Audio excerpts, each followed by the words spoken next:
Pokoknya aku gak mau deket-deket. Takut ketularan jadi bencong. Begitulah kata salah satu kawan ketika kami makan bersama di restoran. Pemicunya terjadi ketika saya dan kawan tadi bersama-sama memasuki lift dan ada dua cowok yang berdandan seperti cewek tersenyum ramah menatap kami. Saya refleks membalas senyum, tetapi kawan saya memelototi mereka dengan marah. Kontan kedua cowok tersebut menciut dan langsung menghapus senyum dari wajah mereka. Kekesalan kawan saya tidak berhenti sampai di sana. Ia masih sering mengomel walau kejadian tersebut sudah lama berlalu. Mengulang kata yang sama bahwa kelompok homoseksual harus disingkirkan karena anak dan cucu kita bisa ketularan.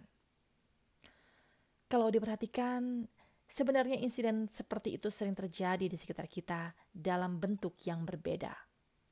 Ada yang memandang sinis, mengumpat kasar, membentak, mengejek, hingga melakukan kekerasan fisik pada homoseksual tanpa alasan. Perilaku ini didasari pada anggapan bahwa homoseksual adalah virus yang menular sehingga harus dibasmi dan dimusnahkan.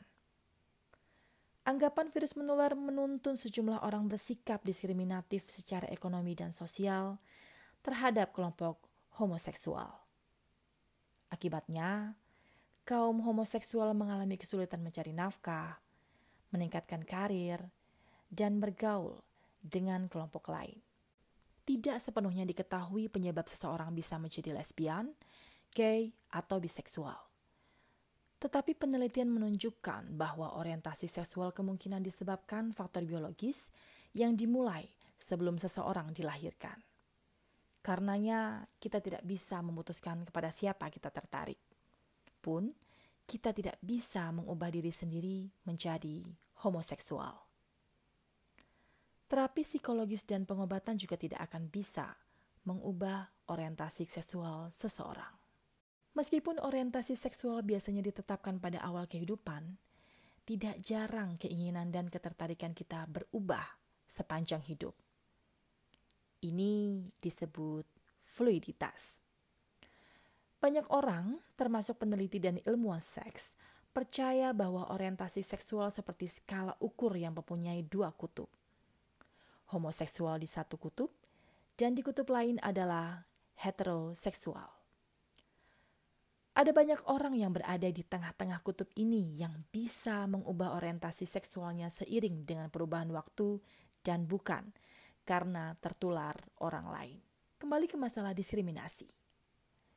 Jika melihat bahwa pilihan orientasi seksual tidak bisa menular atau ditularkan, maka homoseksual bukanlah virus. Sikap diskriminatif yang sengaja terus-menerus diturunkan dan disebarkan ke orang banyak justru layak disebut sebagai virus. Jadi, diskriminasilah yang menular, bukan homoseksual.